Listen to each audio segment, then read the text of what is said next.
Daniel Sorensen of the Kansas City Chiefs, the only team to beat both Super Bowl participants. That's right. You informed me of that last week. That's right. That's correct. Is that your claim to fame, at least to get you through the offseason? Absolutely. Why not?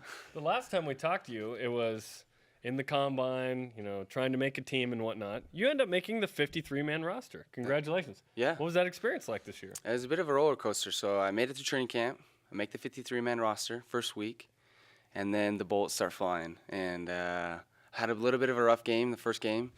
Moved back down to the practice squad. They said, hey, we need, you need some time to develop and to learn and to grow. It took about 6 weeks on the practice squad, and then came back, and I was ready to go and finished the season 9 games active. And, yeah, it was a bit of a roller coaster, but ended great. So, what do the coaches say to you when the season is over after your rookie campaign?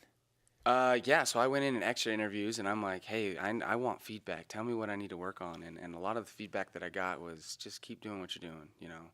You're in the film room, you're working hard. We saw great things. Just keep it up. And I was a little I wanted some more like, hey, you need to work on this, some more critical feedback. But, I mean, I'll take it. Holy confidence boost, Daniel. Yeah. I mean, if the coaches are saying just keep doing what you're doing, then that is a good sign. Well, now you're in the off season, and I know you're training with your brother Brad, who has been a quarterback with the San Diego Chargers. What's your schedule like these days? It's pretty busy. So work out in the morning from like 8:30 to 11, and then come back, eat lunch, then come to school, have class all afternoon, and then go back, do homework, and watch basketball games. And why? Because the brother-in-law is Skylar Halford. You married Skylar's sister. That's right. So my Thursday nights and Saturday nights are usually occupied, watching basketball, which is great. He's playing well, and so it's fun. Okay, now you're finishing up school. You walked into the studio with a bright orange backpack on. Yeah, what is that? How do you have time for school amidst all of this? I don't. I didn't think I was going to either, but my wife convinced me I needed to finish up. So I got about 4 classes left that I'm trying to finish and graduate. And that's it? So this time next year, I can just relax, focus on working out and stuff. No, it's a red backpack, and that is okay because it's a Kansas City Chiefs backpack. It's a different red. It's not crimson. Okay, so No. Okay, I'll be honest. I walked into the building earlier today, and there was a guy with a University of Utah sweater on. I almost closed the doors. I was like, what? I was going to say, he said, thanks for opening the door. And I almost said, well, I don't know if I should I have. regret doing it. What are you doing? What are you doing here? That's what I should have asked. I think it's great that you were an undrafted free agent who made it into the league and played in a bunch of games. Have you kind of taken that in of, you know what? It was a harder road for me. And do you feel that accomplishment? Absolutely. Looking back, and as I look at some of the guys that are preparing to go through the same process, it was tough. It was a grind the entire year, from training for the combine and pro day to actually training camp and all that stuff, and then the season. There wasn't a break between that that year span, but it is a huge accomplishment, and I've kind of personally taken it on as this motivation, kind of a chip on my shoulder. Like, I am going to be this undrafted free agent that goes on, and I want to accomplish this, and this, and look back and say, yeah, I can prove you wrong. This is what I was able to accomplish. No one really gave me anything, or just kind of that kind of attitude, and that's my motivation. Maybe motivate other guys that are in a similar situation and say, hey, man, I can do it. Anybody can do it. So. Straight out of Colton, California, Daniel Sorensen with us on BYU Sports Nation, former BYU great, now a member of the Kansas City Chiefs. I've asked you this question before, Daniel, but I want you to answer it for the rest of BYU Sports Nation, and that is, what was your welcome to the NFL moment? Welcome to the NFL moment. There's probably several. I would say that first game, jumping off sides and having Andy Reid kind of,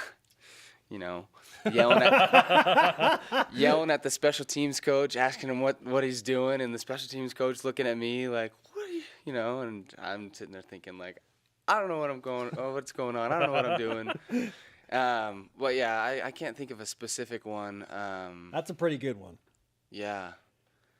Did you tackle a certain guy where you're like, I just made a tackle in the NFL on this guy? Ted Ginn Jr. I tackled Ted Ginn Jr. on punt. That was like pretty cool. Wow. Okay. I tackled him, and I was like, wait, that's Ted Ginn Jr. You know, that's pretty cool. We talked a lot last year about your maybe your greatest quality is the ability to cover punts. Did you get a chance? I did. So kind of my special teams, the way it went throughout the years, they just kind of moved me around depending on who was hurt. But I landed at the personal protector. That's a tremendous title. Yeah, personal protector. But towards the end of the season, and kind of, got comfortable in that role and started playing and understanding how you play that role. And I felt like I made, an impact by, making some tackles and different Is that things punt like that. cover? Yep, punt coverage. So I'm running down there and stuff. And they started giving me some freedom of, when you see a certain look, you don't need to sit in there and block, just go. And so that was fun. I can just play like a gunner and just try and be the first one down there and make plays. I'd put it on your business card if I were you. Personal protector. Seriously, I think that's fantastic. I think you may have a career in that. You're going to have a long, fruitful football Be a career, but bouncer when you're later. done, just personal protector. Daniel Sorensen with us on BYU Sports Nation. Daniel, you said the coaches are like, hey, just keep doing what you're doing. You're watching a lot of film. You're doing a lot of great things. But I know you're going to be your own toughest critic. What do you feel like you need to do better to become a better NFL player? Me, for my role that I have right now on the Chiefs, I feel like I need to be able to learn multiple positions. I need to be that guy, hopefully that they can count on when somebody goes down, or they need me to, hey, we need you to play this position this week, or those kind of things. And so that's kind of what I've been trying to focus on. I need to do a better job maybe in this offseason of just getting in the film room, watching film, just understanding football, the game of it, how it works, and go back ready to be like, hey, whatever you need, I'm here for. So when you look ahead to what BYU is doing with its schedule, do you get jealous at all of the schedules that they're putting together? Yeah. Which game sticks out that you're like, man, I wish I could have played that team or teams? Well, there's a number of them. Open with Nebraska this next season. That's awesome. And then Michigan, right? Michigan State. They're Michigan coming State to in your the neck future, of the yeah. woods, man. Yes. And then LSU. I mean, this is probably down the road, but Yeah. Missouri. Missouri at Arrowhead Stadium. at Arrowhead. You'll be at that game, I come take it. on. Hopefully, if we're not away. Yeah, we need to see the city. Hopefully you're not. Well, I would assume you'd be away if they're going to play that week in Arrowhead. Unless it's a bye. Unless it's a bye. Now we're Could talking. be a bye, yeah. Then I'll definitely. Do you be think there. Andy Reid's like, yeah, we better make sure we're in town so I can watch this in my own stadium? I hope so, because I'll be right there with him. What's the relationship like with Andy Reid? There's this perception that, hey, he loves BYU guys. He's going to have BYU guy on the roster. He does. I don't have so much like personal contact with him because Other than him yelling at your coach to yell at you. yeah, because he manages more of the offensive side and things like that.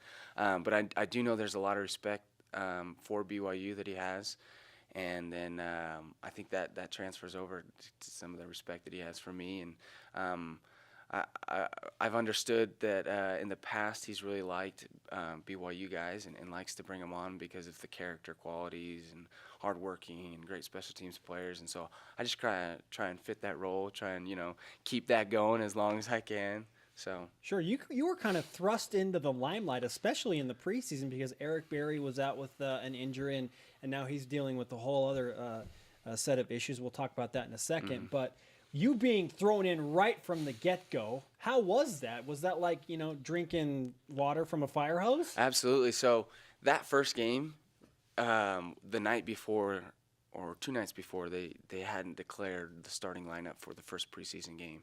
And there was a possibility that I could start. And that was so far from my understanding because I was the rookie free agent that had come in and the last one to come in. So during training camp, I had gotten some of the third, fourth string reps, and then all of a sudden, wait, I could be starting.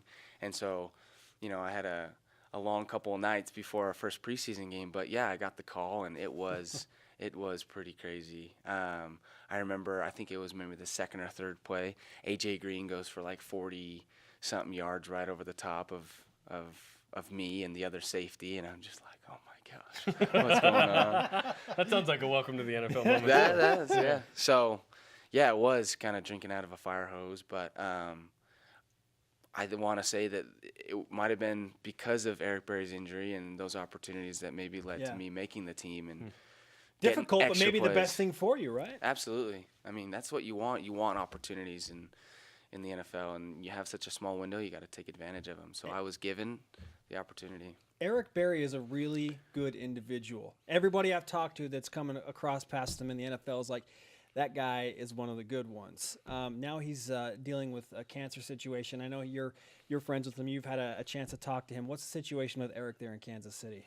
Yeah, so he approached us after the Raiders game, and Coach told us, and he came up and talked and explained his situation. Then he left to Georgia, where he's from, to start his treatments. So he's going through chemo right now. I haven't heard the latest update, but yeah, he's confident, and as far as we know, that is a very curable type of cancer, and that it's got a high success rate. And so he was super confident and told the team in team meeting that, hey, I'm going to attack this like I attack everything, like I attack the weight room, like I attack football. I'll be back from this. So What did you learn from him on the football field? everything, anything and everything I could learn from him. I'd watch him at practice. I'd watch film on him. I'd watch, how he interacted with the other teammates in the meeting rooms and while we're watching film and different things like that. I mean, he's a 3-time Pro Bowl safety, and just a few years older than I am, which is incredible to see what he's accomplished. And so he's a great individual, and everyone respects him. He's kind of like the guy on our team. He's the leader. He's the voice. And so he's somebody definitely that I look up to and try and emulate as much as I can. Daniel Sorensen with us. A couple of quick things before we wrap up. Your prognosis of the BYU basketball program and their chances to make the NCAA tournament now that you're watching every Thursday and Saturday night. Yeah, I think they got to push. They got 2 wins under their belts, a tough one, and then they look like they played really well this last game against Santa Clara, and I think if they just keep it going, just keep Beat that Pepperdine. roll going. Got to beat Pepperdine. Absolutely. So Got to do it. We want to wish you congratulations. You're about to become a father as well. Your wife That Brittany is right. is pregnant. In And May. That's the best time to have a baby, man. It is the best. is that when Of all the you- babies I've had, it is the best. May birthdays, that's what's up. Yeah. Oh, a hand pound that for sure. Daniel Sorensen with us. Daniel, great to have you here during this recruiting period for BYU football, and good luck the rest of the way with fatherhood and school. Thank you. Appreciate it.